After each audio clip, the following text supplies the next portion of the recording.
Hello there, and as usual, I'm Aaron from My Stand Gamers, and welcome. So today we're taking a look at a very iconic Sandcrawler. Now, if you don't know what this is actually from, or what movie or series this is from, well, you really are missing out on some sci-fi just awesomeness, really. This is, of course, a Sandcrawler. A little bit of background information of this. This is created by Digital Soul, this one, and I have to say, it just looks impeccable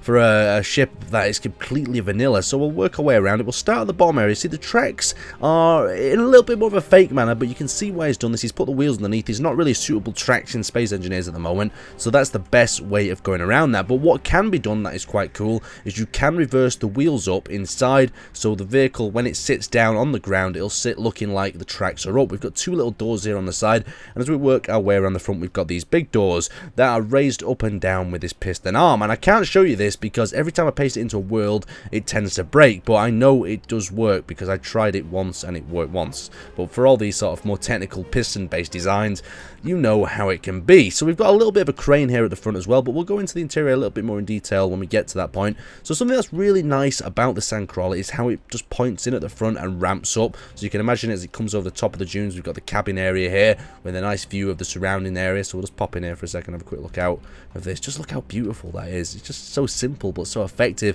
and it's amazing that people can actually do this with completely vanilla blocks. So let's work our way on the top. The top of the Sandcrawler is quite simple. We've just got some different panelled sections up here, and then along the back we've got the brown. And the thing with the Sandcrawlers is it tended to look a bit rusty, a bit sort of, it had seen a bit of wear and tear, and you can see the little bits of brown or sort of paint discoloration on there. I really like that little bit of a touch. And as we get to the back, we've got the large engine pack that powers this and all the Jawas inside. I love them Jawas. They sound like something to eat, but they're just so cute. So let's go back around the front. So you can see we've got a little bit of a hole here, and we've got the other access door here at this side as well as an access door at the side there. So let's actually head inside. So the first floor we've got here, we've got a little bit of a cockpit that I added in there for testing purposes. But if we actually spawn our character in, you can actually see, for a vanilla ship, this is very well detailed. You can see we've got pipes going into various areas here. We've got storage, because remember, this thing is storing pretty much stolen merchandise from little drones. You can see that these are, I guess, here to replicate drones. Maybe it's a workbench where some of the Jawas were taking some parts, what's some apart, and trying to fix them up.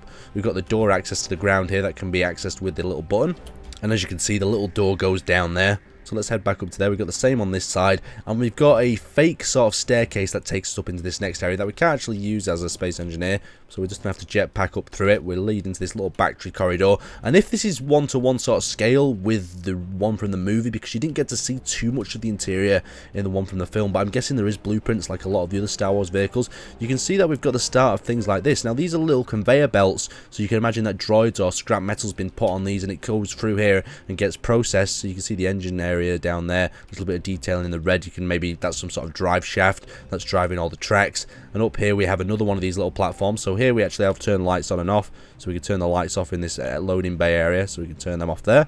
So we've got another scrap sort of junk engine that's being worked on by the Jawas in here. And as we come up here, we've got this little sort of cargo bay area that's a little bit of a catwalk. You can see how it's made a little bit small, and what's even cooler is they've done another one of these sort of conveyor belts that, if they work, would be so cool. If components dropped out of there, they conveyed along the wheels and then were sucked up into another area. That'd just be amazing. So we'll fit up into this next catwalk area, and as we go into here, you can see that this is a little processing area. I'm going to have to actually go into the F8 camera, and we'll spin ourselves up to that floor. So that's the engine bay. The next floor up, we'll follow the ladder up.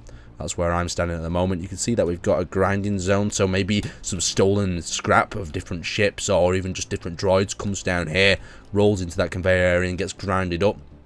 I just really like the idea of that, and it gets dropped down into here and turned into whatever this is. I'm not sure what this is at all in that area, but we'll go up one more deck. So we'll move away from the control panel area. Everything is a lot smaller because remember, them Jawas are these small little creatures. So we can come up, see the rooftop through there, and I'm just going to try to cut through the ship without getting too disorientated that you tend to do here. So if you come up through this area, you can see we've got another staircase that leads us down from the front area. This is kind of like the crew cabin area, and we've got where the Jawas tend to sit, maybe even sleep in these little hammock sort of beds. You can see how they sit in these little cubicles and just to hide out, maybe sleep in here when they're traveling across long distances in the desert. I really like them, all little pods, really cute little creatures.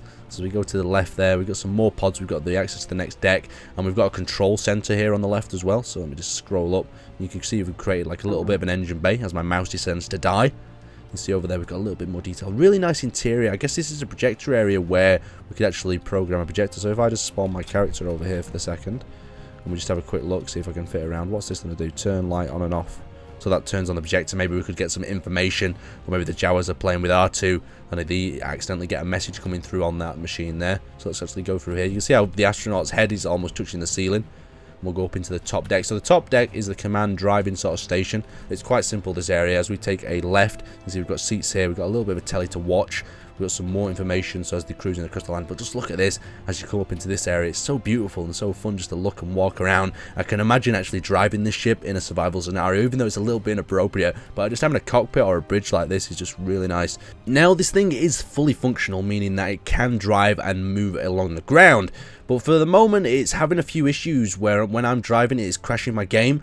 And you can also see that the gears here have snapped off at the front when I place this into the world. I've been trying to fix this, trying to repair it so I could show you guys how it works, because this ramp raises up and down nice and easily, very simply, and I quite like it. But the problem is every time I move this or take it further or backwards, forwards, it tends to crash my game, and I don't exactly know why it's doing that at the moment. But I just really wanted to show you around this rover slash ship mad Sandcrawler thing, because it's just beautiful. It's just a great replica of an iconic ship or rover, whatever you want to call it. Anyway, I'd like to thank you guys for watching, and I'll see you next time.